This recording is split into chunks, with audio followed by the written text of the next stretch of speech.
Welcome to the Movie Review Mom YouTube channel. I'm the mom and I do the movie reviews. And today the movie I'm reviewing is called Skelly. This family-friendly Halloween movie is now available on Fandango at Home, Amazon Prime Video, and Apple TV.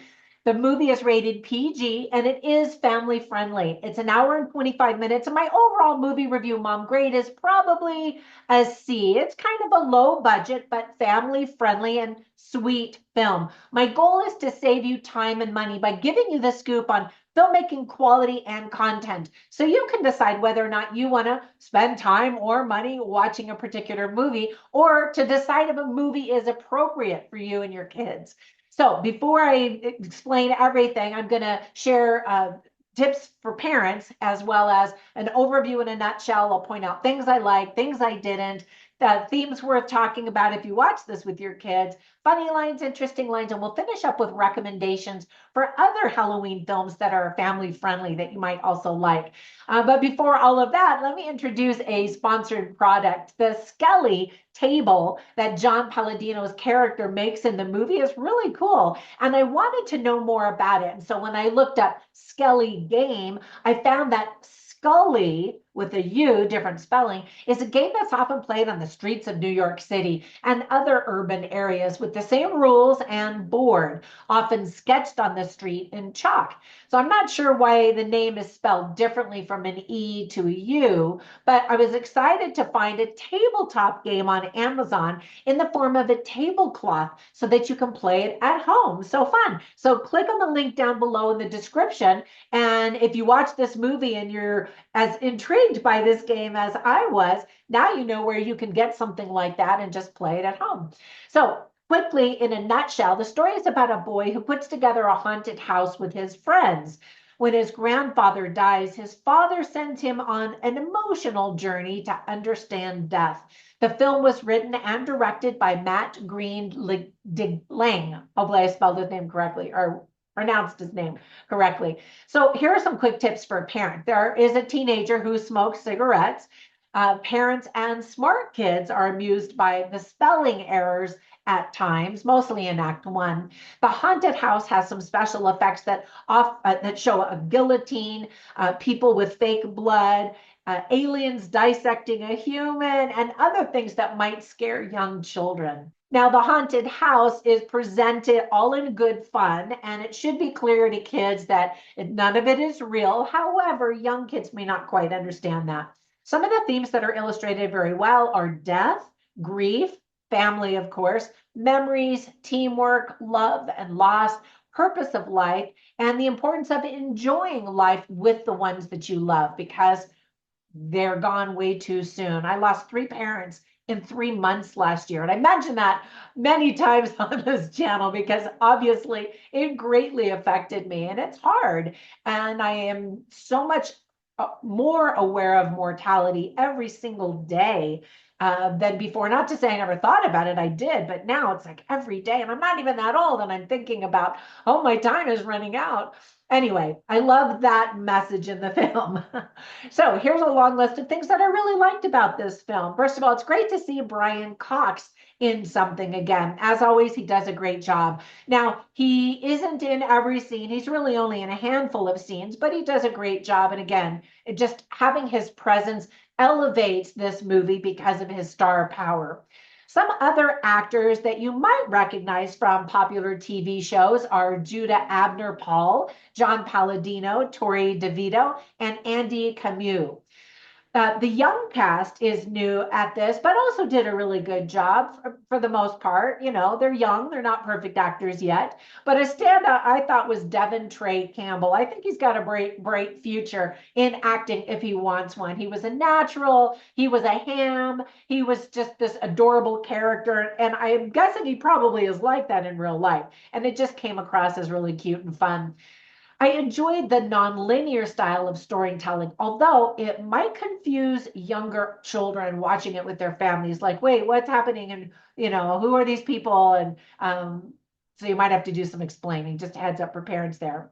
It's fun to watch how the effects of the haunted house are made. And it's really cute watching a group of kids go through the haunted house and react to all of these things that the other group of kids spent so much time and energy creating. Now, of course, the kids are like, yay, we did it. But it's really the father of one of the kids that did almost every single special effect. But he was really sweet and let them think that they had really put this whole thing together. Even kids will understand the importance of family as the main theme of the film. It is pretty clear. While flawed, the movie absolutely has a lot of heart. And speaking of flaws, here are a few things that I didn't like or just thought could have been handled differently or better. For example, most of the acting is pretty amateur. It's a low budget indie type of film. This is not a big Hollywood blockbuster, but that also is part of the charm of the film. Some of the transitions are pretty rough. All of a sudden, you're propelled into another scene and scenario, and I'm like, wait a minute, wait, who's this and what's happening? And but that happens with new filmmakers and all of that. There are long lectures on grief that can be meaningful for adults, but will definitely be boring and possibly unrelatable for kids. Now, again, part of the movie's goal, I think, is to heal when you are going through grief of losing a loved one. But it's supposed to be more family friendly. So Act One and even into Act Two, it's pretty heavy about this woman who is counseling these people about grief and going on to these long speeches about it. And then the second half of Act Two and into Act Three, it's really fun. It's more about the haunted house, and kids will appreciate that. The montage scenes of construction are way too long. We get it. He's building stuff. Let's move on. Although it was interesting to see how he built stuff, but it was just too long. Some scenes are just too long. It feels and looks like a low budget indie film because it is, but kudos to the team for pulling this off. We learn about this game, Skelly, as I mentioned earlier in the beginning of the movie, but then the piece of the storyline is pushed back when the kids start working on their haunted house. Nothing really happens with that game. And I thought somehow it was going to be more incorporated into maybe even the haunted house. Even still, I thought it was really interesting to learn about that. And if my kids had been really young when we watched this, I think that I would have gotten super excited and tried to create this, either the board that we see or, draw it on the ground in chalk, as we also see in the movie.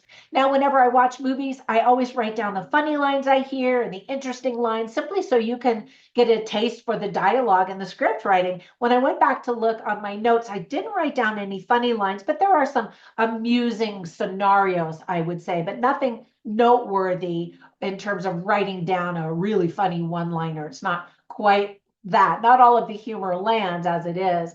And by the way, you can see all of the lines that I write down on my written reviews at moviereviewmom.com. But now I did write down a bunch of interesting lines, and I'll share some of them with you right now. So this is the mom. She's played by Tori DeVito, and she's the one that gives all of these lectures on grief and recovering and trying to find joy again and the meaning of life and all that. Anyway, she says, quote, "I think the mistake people make is that we get through grief. We move through it and it's behind us when really we're always kind of going through grief. And I absolutely can attest to that. I thought I was handling the process fairly well when my three parents died so fast, one next to the other. And yeah, I'm still realizing, wow, I'm still really dealing with that. And it's probably going to be with me my whole life. I'll handle it better, I'm hoping eventually, but I didn't know that. I thought that I was going to do better than I have, I guess, basically, which is why I'm still talking about it. But anyway, here's another line that she says. Though we can't avoid loss or the pain it causes, if we're open to the possibility, we can experience an equally strong, though more elusive emotion, catharsis. And I thought that was really powerful and insightful for me because I'm currently going through that. And then another line that she says is, death and life are so intertwined in our experience, but the good stuff doesn't have to be just for after. So interesting. And then finally, the last one is by Uncle Glenn. And he's a really fun character played by Andy Camo. And he says, "You're being deceived by your own perceptions. Your brain is telling you one thing, but reality is slightly different. What you need to do is turn off the caveman brain and start to see what is actually in front of you." Now, he does all these crazy things, but then he throws out this zinger, which is profound and insightful. And everybody kind of is like, Whoa, where'd that come from? Anyway, I liked his character and I thought it was a nice touch. Now, whenever I watch movies, I instantly think of other movies that are similar that I want to recommend. So the first one is called The Curse of Bridge Hollow. Now, these are all Halloween family friendly movies. And this one it came out last year or the year before. It's not too old. And in fact, you can see my review. I'll cue that one up. So when you're done watching this one, you can watch that one and see if that's something that you're interested in. It's goofy, but it's all about family, and it's more focused on Halloween, and the trick or treating and the tricks and that kind of thing. Another one, of course, is a classic Halloween movie, which is Hocus Pocus, and we now have two or three of those. And the more recent one came out last year for Halloween. And then another one, which is an oldie, but a very safe, family friendly movie from my memory, is called Halloween Town, where it's young kids and then their older siblings and they learn life lessons during Halloween and all of that kind of stuff. And Debbie Reynolds is in that one, which was really fun. All right, that's it. Thank you so much for spending a few minutes with me. If my review is helpful, give it a thumbs up, comment down below, subscribe. You know the drill. And if you click on that bell notification, it will notify you every time I upload a new movie review or trailer reaction or documentary analysis. So thank you so much for sticking around, and I will catch you in the next one. Bye for now.